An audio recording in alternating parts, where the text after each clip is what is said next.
Meu nome é Pedro Azevedo. Tenho 54 anos e nasci em Santo Amaro do Sul, uma cidadezinha esquecida no interior de São Paulo, perto de Itapetininga. A maioria das pessoas nunca ouviu falar de lá, e quem conhece não costuma voltar. Não por falta de hospitalidade, mas porque a cidade carrega um silêncio estranho, daqueles que pesam no peito e fazem os mais sensíveis quererem ir embora sem saber bem por quê. Cresci ouvindo histórias de lobisomem, mula sem cabeça, assombração na mata, aquela coisa de vó contada em volta do fogão a lenha, com o lençol estendido no varal, balançando ao vento. Nunca dei ouvidos. Até que uma noite mudou tudo. Era junho de 2003. Eu trabalhava de vigia noturno no antigo laticínio da cidade, que ficava a uns 2 quilômetros do centro, perto da Estrada dos Pedregulhos. Uma noite fria, céu limpo e lua cheia rasgando o céu como um olho de prata. Como sempre, fui de bicicleta, levando meu radinho de pilha e uma marmita com arroz, linguiça e ovo. Naquela noite, o silêncio estava mais denso. Nem grilo fazia barulho. Cheguei no laticínio por volta das 22 horas. Abri os cadeados, entrei, fiz minha ronda e fui sentar no banquinho de madeira, perto da guarnita. Foi aí que escutei um som vindo do mato, distante, mas cheio de raiva. Não era latido, nem uivo comum. Era algo entre os dois, grave, forte e longo. Levantei na hora, coração acelerado, tentando imaginar que bicho poderia ser. Pensei em cachorro do mato, talvez um javali ferido, mas então ouvi outra coisa. Passos. Não de pessoa. Passos pesados e irregulares, como se algo grande estivesse andando em 2 pernas, arrastando as unhas pelo chão de cascalho da entrada. Apaguei a lanterna e fiquei parado, respirando baixinho. O som dos passos foi chegando perto, muito perto. E então, por uma fresta entre o galpão e o portão principal, eu vi. Uma criatura com mais de 2 metros de altura, corpo coberto de pelos escuros, braços longos e mãos que mais pareciam garras. O rosto era de um lobo, mas os olhos eram humanos, vermelhos como brasas vivas. E a boca, cheia de dentes pontiagudos que refletiam a luz da lua. A coisa parou, cheirou o ar como se tivesse sentido o meu medo e deu um uivo que fez os vidros do galpão tremerem. Fiquei imóvel por quase 1 hora, até o bicho desaparecer no mato. Na manhã seguinte, encontrei as marcas fundas das pegadas no barro da entrada e sangue espalhado no chão, vindo do lado da cerca, onde ficava a casinha do cachorro do sítio vizinho.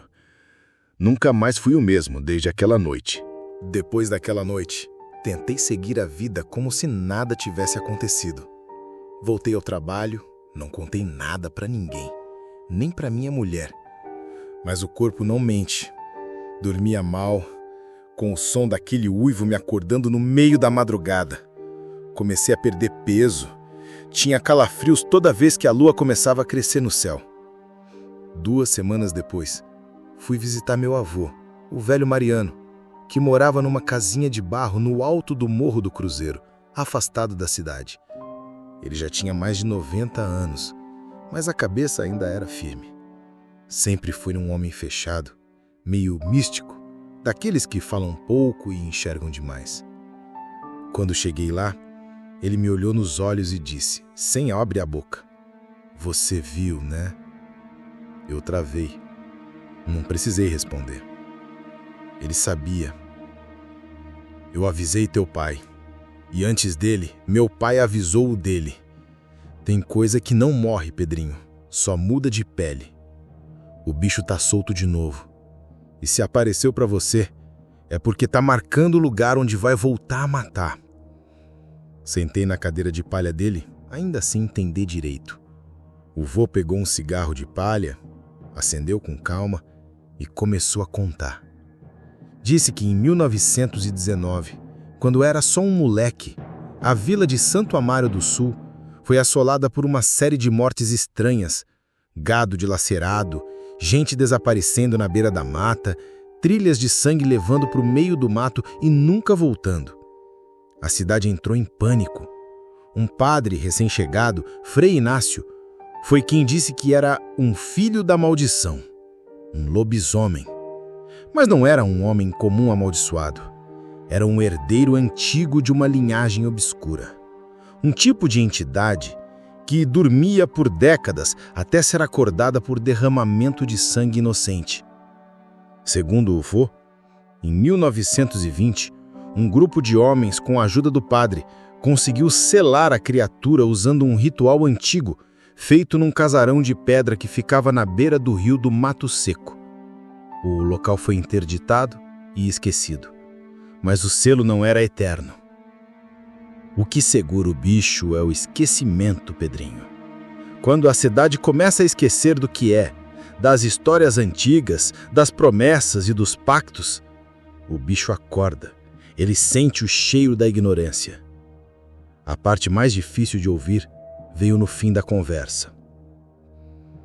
Eu ajudei a fechar aquele lugar. E você é meu sangue. Vai ter que ajudar agora também. Eu ri. Ri de nervoso, de medo e para tentar manter a sanidade. Mas o vô não estava brincando. E no fundo, nem eu conseguia mais negar. O que vi naquela noite não era de bicho nenhum da terra. Ele me entregou uma caixa de madeira escura com um símbolo estranho entalhado na tampa.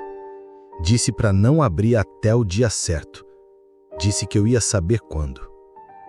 Na noite seguinte, a casa do Chico Tião, no fim da estrada de terra, pegou fogo. A polícia achou o corpo dele, ou o que sobrou dele, mutilado. A cabeça arrancada. A mulher dele nunca mais falou. Os vizinhos começaram a trancar as janelas mais cedo. E o silêncio da cidade voltou a pesar. A lua cheia se aproximava de novo. Depois daquela noite, tentei seguir a vida como se nada tivesse acontecido. Voltei ao trabalho, não contei nada para ninguém, nem para minha mulher. Mas o corpo não mente. Dormia mal, com o som daquele uivo me acordando no meio da madrugada. Comecei a perder peso. Tinha calafrios toda vez que a lua começava a crescer no céu. 2 semanas depois, fui visitar meu avô, o velho Mariano, que morava numa casinha de barro no alto do Morro do Cruzeiro, afastado da cidade. Ele já tinha mais de 90 anos, mas a cabeça ainda era firme.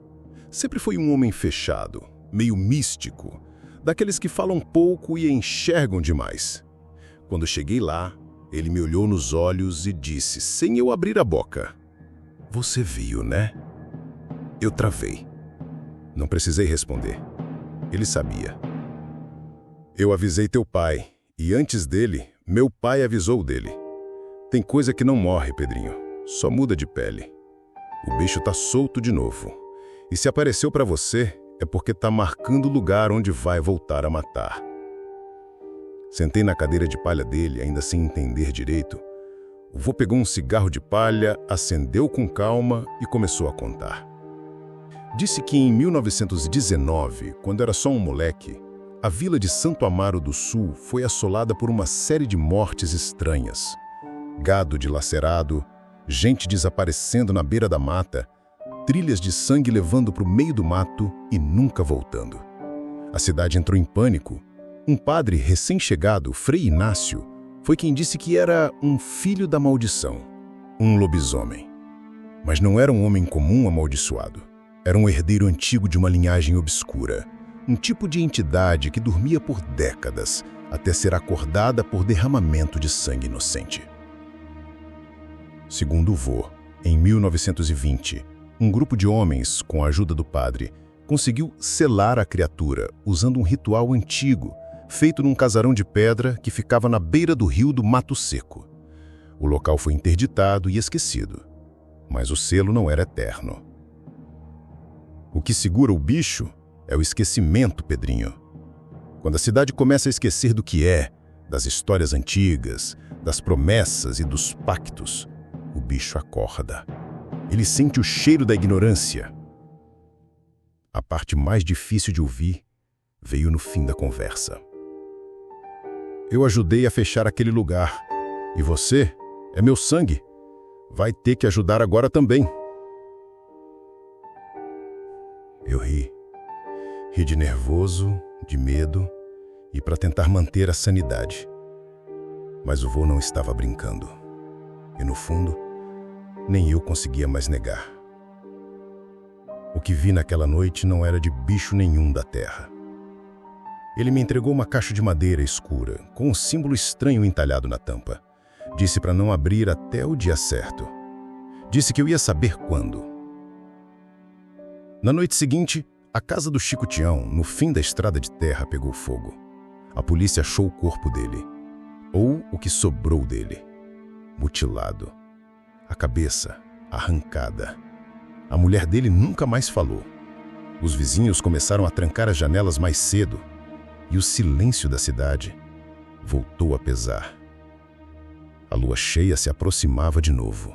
A semana seguinte foi a mais longa da minha vida. A cidade de Santo Amaro do Sul parecia estar presa num tempo estranho, como se a realidade tivesse dobrado de leve. As pessoas andavam mais caladas, os cachorros uivavam à toa e as crianças, mesmo sem entender, se escondiam atrás das saias das mães ao entardecer. Meu avô passou os dias seguintes me ensinando o que ele chamava de rituais de proteção. Velas acesas com ervas específicas, símbolos riscados com carvão nos batentes das portas e rezas antigas, que não pareciam católicas, nem nada que a igreja daqui aprovaria. Ele dizia que aquilo era só uma barreira fraca, mas que podia dar tempo. E tempo era o que precisávamos. A lua cheia viria numa sexta-feira, e junto dela, a lua vermelha. Um fenômeno raro onde a luz refletida pela atmosfera tingiria o céu de sangue. Meu avô dizia que, quando isso acontecia, a criatura ganhava força, memória e raiva acumulada. Na noite da lua, montei guarda com ele no casarão do Rio do Mato Seco. Levamos o punhal, a cruz, a vela e mais 3 garrafas de gasolina. O ritual exigia que alguém marcasse o chão do círculo com o seu próprio sangue, o mesmo sangue que havia visto a besta. O meu. Não é matar ele, Pedrinho. Isso não se mata. A gente engana, atrasa, sela de novo. O que você vai fazer é fechar a porta dele por mais algumas décadas. Mas vai doer. Vai custar. Às 23h42, a floresta se silenciou de um jeito que eu nunca tinha visto. Nem vento, nem grilo, nem sapo, nada. E então ele veio. Primeiro, os estalos das árvores se partindo, depois o som das garras arranhando a pedra. A criatura saiu da mata arrastando correntes velhas presas ao próprio corpo. Estava maior, mais deformada, com pedaços de carne pendurados nos dentes, e a luz da lua tornava tudo ainda mais insuportável de ver. Os olhos, como sempre, vermelhos, mas agora brilhavam como se estivessem em chamas. Ela avançou até o círculo. Não podia atravessar, mas urrava e rasgava o chão com as garras, cuspindo saliva preta. Meu avô começou a entoar as palavras antigas. Eu, de joelhos, cortei a palma da mão com um punhal e deixei o sangue pingar sobre os símbolos de pedra. A criatura gritou, um som que fez os morcegos caírem do céu. A terra tremeu, e então, como se fosse puxado por forças invisíveis, o bicho foi arrastado de volta para o centro do casarão. O chão rachou embaixo dele, abrindo uma fenda escura, e a criatura, uivando com ódio, desapareceu. Silêncio. O ritual tinha funcionado. Mas o preço foi alto. Meu avô, que conduziu o selo final, tombou ali mesmo, com o corpo coberto de sangue. Seu último olhar foi de alívio. Ele sabia que a cidade ganharia mais uma chance. Eu o enterrei sozinho, aos pés de uma figueira antiga, como ele pediu. Depois da morte do meu avô, a cidade voltou ao seu ritmo estranho de sempre. Quem sabia o que aconteceu naquela noite fingiu que não sabia. Quem suspeitava preferiu o silêncio. E quem era jovem demais seguiu a vida sem fazer perguntas. Eu continuei morando em Santo Amaro do Sul, mas algo em mim mudou. O sangue que caiu naquele círculo não foi só um sacrifício. Foi um vínculo, um tipo de marca que ficou em mim, e não falo só da cicatriz na palma da mão. Tô falando de sonhos estranhos, de presságios, de uma sensação constante de que alguém ou algo me observa à distância. A cada lua cheia sinto um calor no peito, uma inquietação nos ossos, como se uma parte de mim também tivesse sido tocada por aquela criatura. Às vezes acordo de madrugada e juro que ouço passos pesados do lado de fora da casa. Não abro a porta, só rezo. Um tempo depois descobri que não fui o único. Um velho de Buri me procurou. Disse que tinha ouvido falar do fechamento de Santo Amaro. Ele também guardava uma caixa igual a que meu avô me deu. Também tinha uma história parecida, uma cicatriz parecida. Ele me disse algo que nunca mais esqueci. A gente não mata o lobisomem, Pedro. A gente só empurra ele para trás da cortina do mundo. Mas toda vez que a humanidade esquece, toda vez que o medo vira piada e as histórias viram lenda, a cortina se rasga de novo. Hoje faço questão de manter os símbolos riscados em casa. Ensinei meus filhos a não sair à noite nas luas grandes e deixo velas acesas toda sexta-feira de lua cheia. Viro as cadeiras de cabeça para baixo, tranco espelhos e rezo com o mesmo tom de voz do meu avô. Não conto essa história para assustar ninguém.